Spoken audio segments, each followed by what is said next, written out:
pray to start a brand new day. I'm born again. Born again to live. I'm born again. Hey everybody, welcome to Born Again to Live on a Monday. Hope you had an amazing weekend. Reflecting back on Friday's podcast, I'm so glad we did that. That was a good tribute podcast for Ronnie, and I hope that everybody spent a little bit of time in prayer for that man. That's it. Me too. But you know what? We have to, number one, we have to remind our listeners, we have a Facebook page, Born Again to Live the podcast. We always want to hear from you guys. Pictures, requests. Oscar's been sending us some stuff lately. I love it. Yeah. He's got a lot of thoughts, and he's going to be driving this engine of content here pretty soon, Eric, as to what we talk about, I'm sure. But for today, ring the bell, classes in session. That's right. We're going to school today. Don't you have a cool little bell sound effect on this podcast? You don't use the sound effects. I don't use the sound Eric. effect. Sorry, it's But all right. too much editing. Ding, ding, ding. Professor Eric has walked into the room.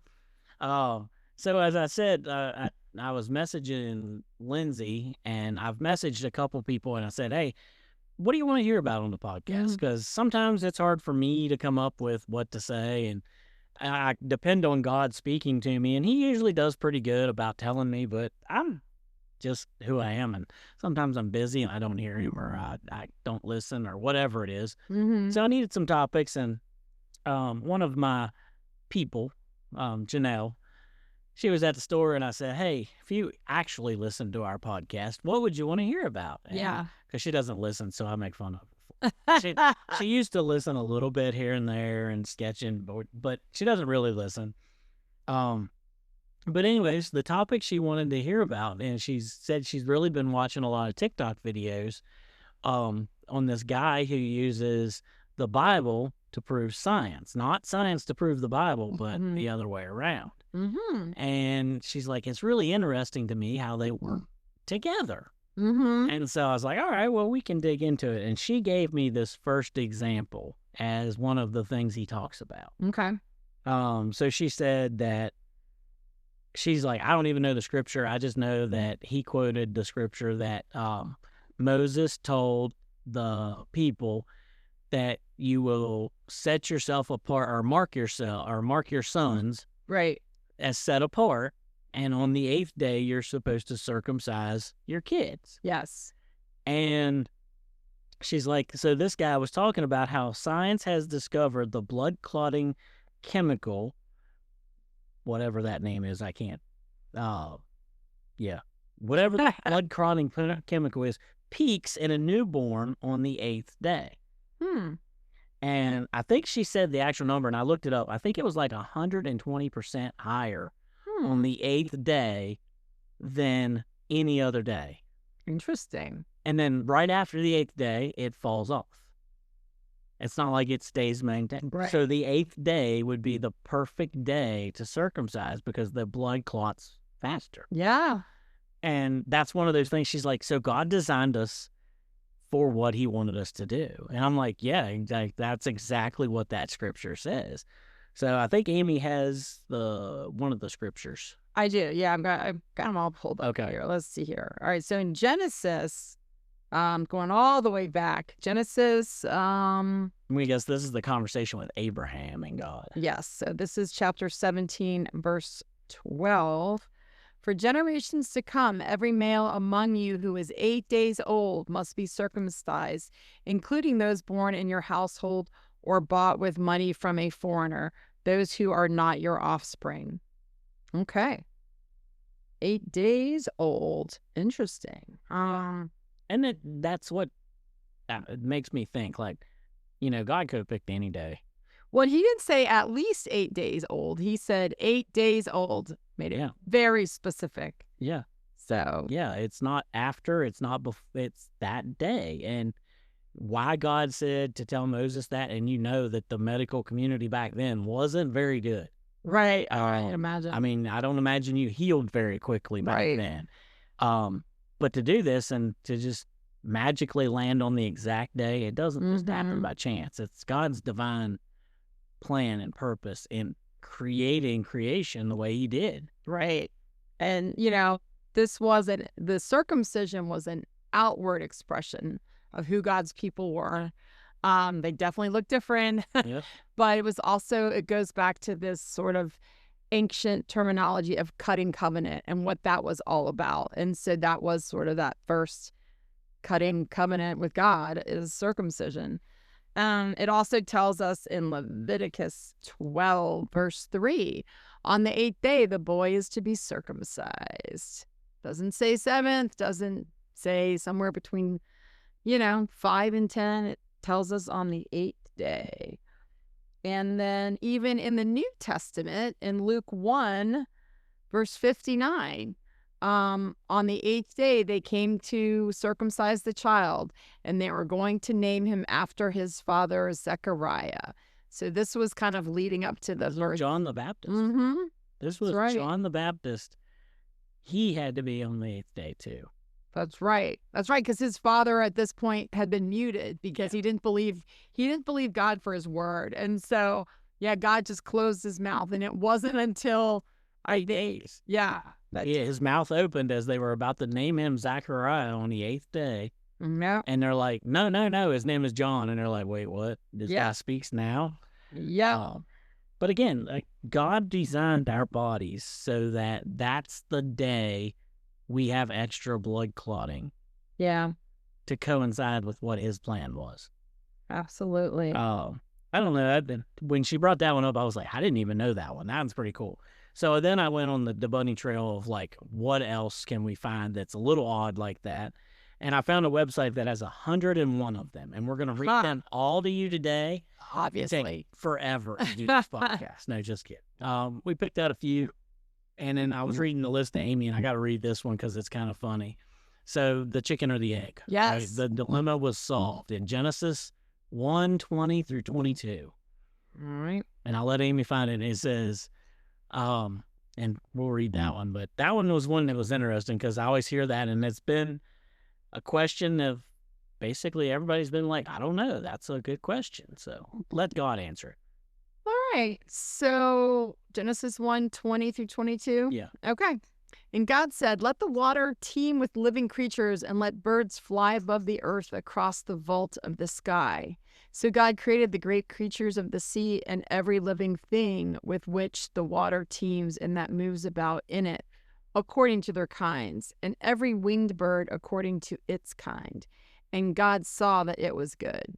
God blessed them and said, be fruitful and increase in number, and fill the water in the seas, and let the birds increase on the earth.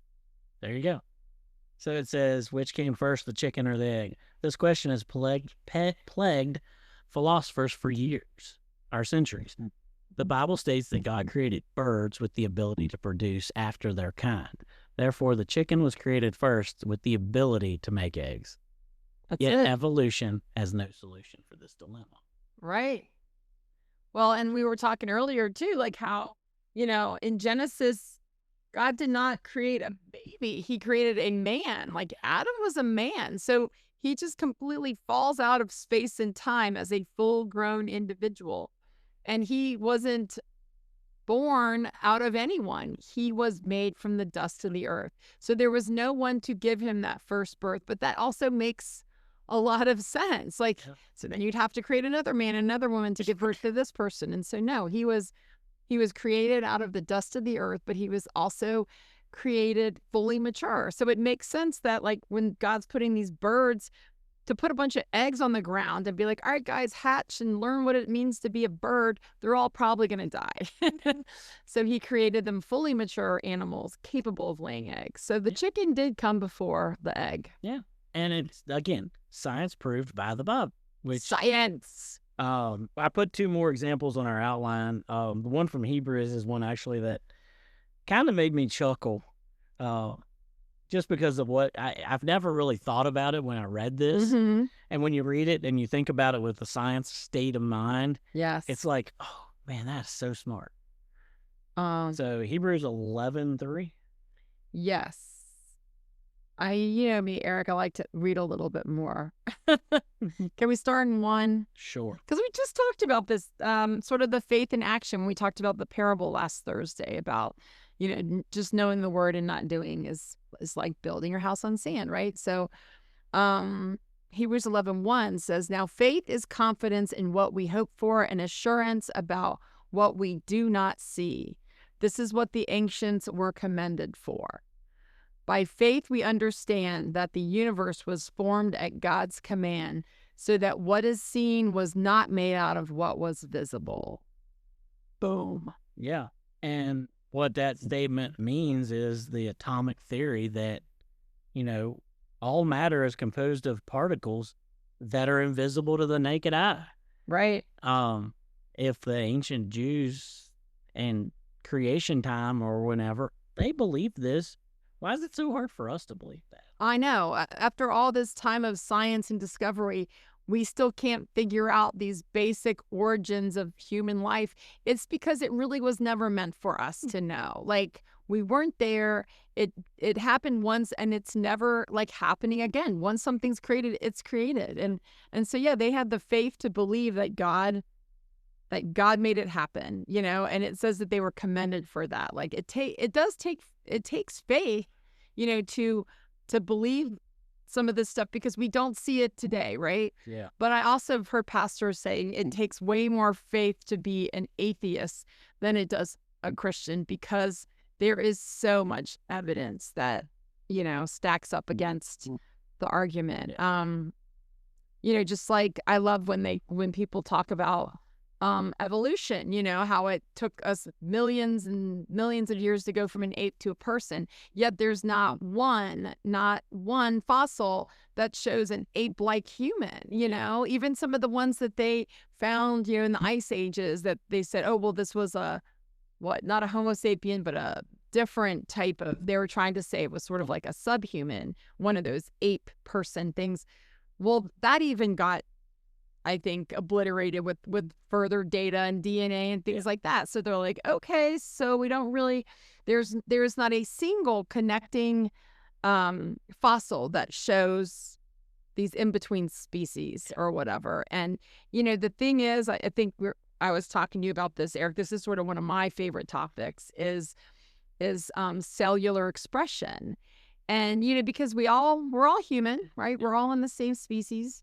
And we all have DNA, and it's looks very similar. It's all those proteins, right? Yeah. And yet within DNA are all these bajillions of factors that make you, and me, right? Yeah. So your cell is saying you're going to have blue eyes. My cell said I'm having brown eyes. But just because we look completely different in our eye color does not mean we're not the same species. Yeah. That does not mean our DNA has changed.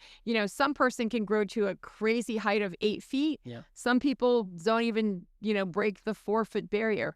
They are still humans, and so you've got all these people saying, oh my gosh, it took millions of years for us to evolve from apes to people.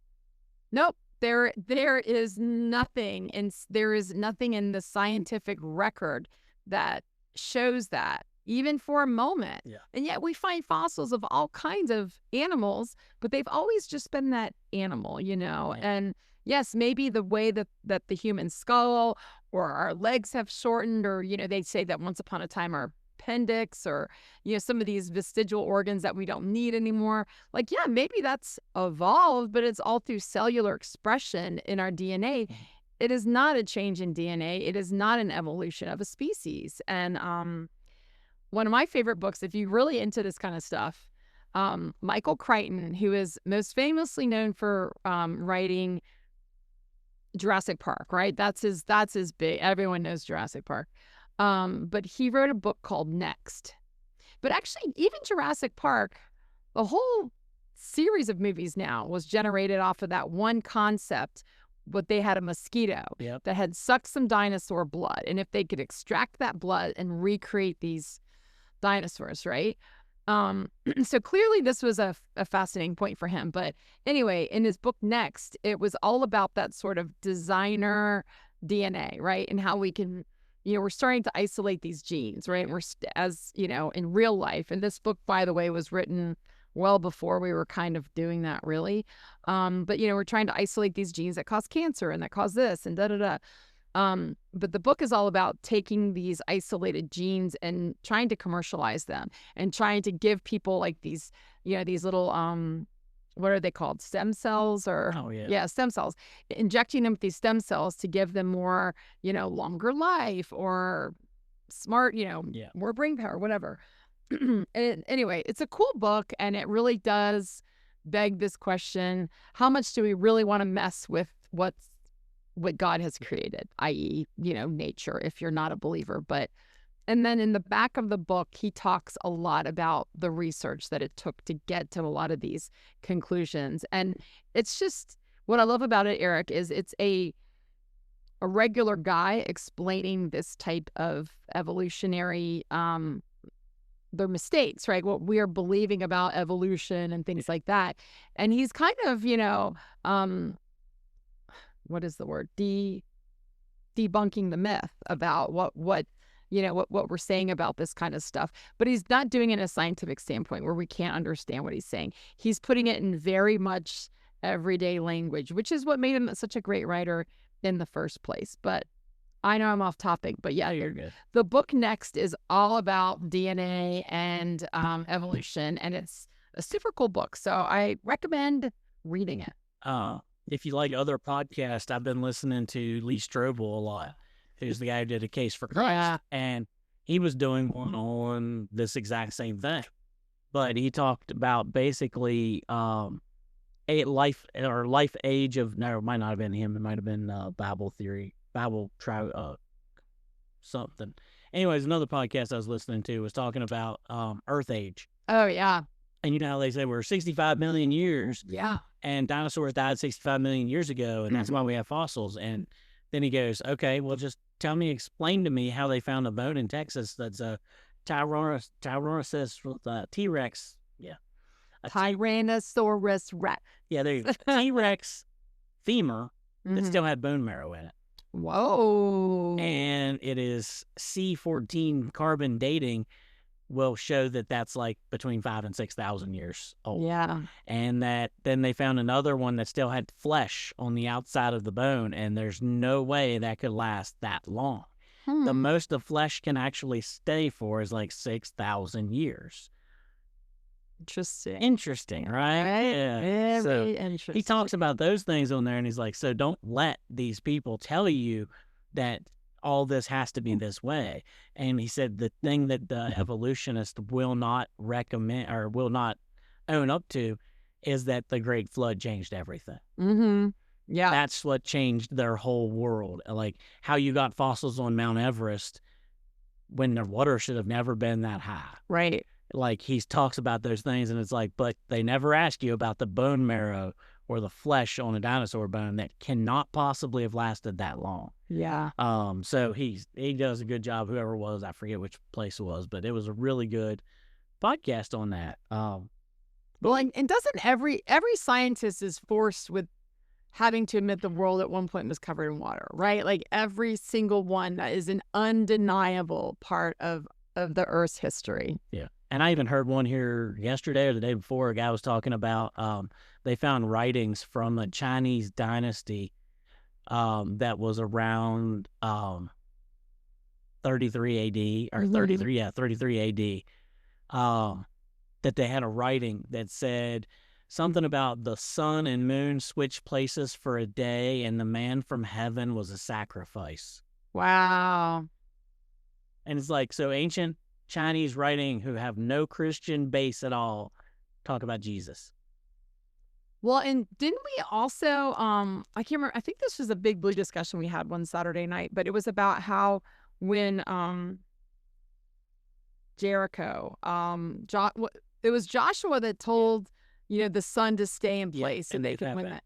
Yeah, and they have found like ancient writings, again, not from Israelites, not from Greeks or Romans, but like all over the world where people are like, oh yeah, there was that one day that the sun stood still. It never went down. Yeah. Like that's some wild stuff right there. and when Jesus is, they said like they went dark and the moon was basically out, and it's like that they switched places. The Chinese wrote that, but they even said the man from heaven Yeah. was a sacrifice. That's wild. Yeah, that's wild. That's crazy. Well, because the other thing, Eric, is there could be people that say, "Oh, well, it was just like an eclipse, right? Yeah. That's why it was dark." But then that wouldn't make sense if this is happening in Jerusalem and way over in China. They're not going to experience the same eclipse the same way. So that debunks that, right? Yeah, I mean, what we see here in Baker isn't going to be the same as Winchester. So Yeah. you really think China's going to be the same as Jerusalem? No. I mean, right. But anyways, yeah, and those Love it. are things that are fun. I know that there's been writings on the Great Flood. All of these other civilizations, they found writings about a great flood that started, and Yeah. people, of course, died, but they found all these writings, and it's like, oh wait, where'd that come from? But yeah, this kind of stuff just goes crazy. Another one I wanted to read that's not on our sheet, it was Job 26:7, which talks about the earth is free, hangs free, or he hangs the earth on nothing. But Job is one of the oldest recorded Bible books. Yeah. They, of course, it's not as old as Genesis, but it's pretty close to like that right after creation age is what it. Yeah. And so there would have been no knowledge, no space exploration, nothing. Mm-mm. And it says he hangs the earth on nothing. And it talks about Earth free floating in space, only held there by gravity. Yes. Well, and I mean, gosh, you can read so much of. Now you've got me down a little. Yeah, Right. Job has a lot of There's these. so much good stuff. Job has a lot of these points that like no, even flat earthers. Yes. Job talks about the shape of the earth, the move of the sea, the depth of the sea, the ridges under the sea. Yeah. And there's so many things that Job talks about, and it's like nobody knew that until like recently. Yeah. Yet Job wrote it all the way back in like creational times, but Abraham time. Because Yeah. if you read, Abraham came from the Chaldeans. Mm-hmm. Where was Job?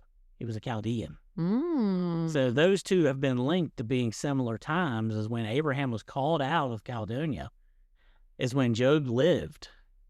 Interesting. Yeah. There's a theory that him and Abraham knew each other, and Abraham brought Job to faith in God, Jehovah. Oh, possibly. I mean, There's a theory. I don't know Is if it- it's true. now I do like the end of Job is like kind of one of my favorite books of the whole Bible. But like, so the verse that you were just referring to is 26:7. Yeah. My NIV says he spreads out the northern skies over empty space. He suspends the earth over nothing. I love this next line though. He wraps up the waters in his clouds, but the clouds do not burst under their weight. Nobody knew what clouds were made of back then. I mean, they look like fluffy things of cotton. How would they have known that it was water, right? Yeah, There's a bunch of verses in the Bible too that talk about the rain cycle, Yeah. and they talk about that being discovered in the early 1900s, of how water, and it's where it talks about it flowing from the mountains to the oceans and then back into the clouds, and the clouds pouring it out on us. Yeah. And it's in the Bible that that's the cycle. And it took until like the 1900s for somebody to realize that that's exactly the water cycle. Yeah. And they're like, oh, wait, the Bible said that Yeah. already. I know it sounded poetic at the time. And that is the thing though, like Job is also considered ancient poetry, the way it's written and everything. So yeah, people might just think these are beautiful statements and metaphors for life, but no, it is. Well, I even think about some of the passages when it mentions snow. Oh, yeah. I can imagine there are people like you figure there are people groups that have never seen a lick of snow, but it's it talks about the storehouses where they keep all the snow. Like, I don't know, I think that's kind of cool too. But we can wrap up. I just wanted to, listeners, dive into this. I'm telling you, just Google Science Yeah. Proved by Bible and read all 101 that I was on the list that I have. Like, they're so cool. I mean, like I said, it's a spear because the shape of a spear because it's wrote in there. There's all these different things, creation, all the way through. And science is just now catching up. And, well, they're still never going to catch up. Mm-mm. And one of the facts that I heard is that I guess is it the neutron or whatever's in the basic of an atom Mm-hmm. is the cross.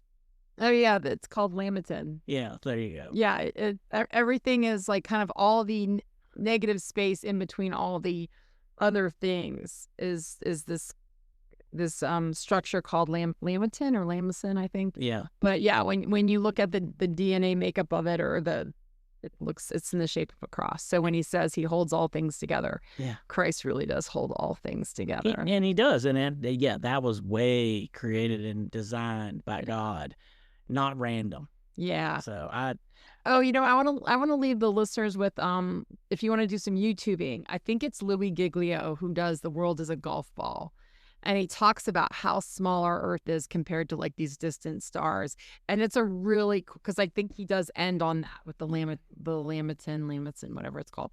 But that's a great one to watch. And especially if you're a space nerd, like to think of the world as a golf ball. And then when he dives into some of these other planets being like 40,000 times bigger than Earth, you just can't even like, that's a big God. That's a huge God. And I'm telling you, dig into this stuff. You will be amazed at what the Bible shows. Mm-hmm. To me, it's amazing. So I just wanted to open your eyes. I'd been asked by Janelle, and I told her I would do it. So there's that little bit of love it science in the world. And I'm always one of those people that will go for this kind of stuff. So if you got some that you find interesting, send them to our Facebook page. And tomorrow we're going to learn about math. That's right. Jesus plus nothing equals everything. Ding, ding. All right, class is over, kids. Go home, get your snack, and we'll see you in the morning. I need a nap.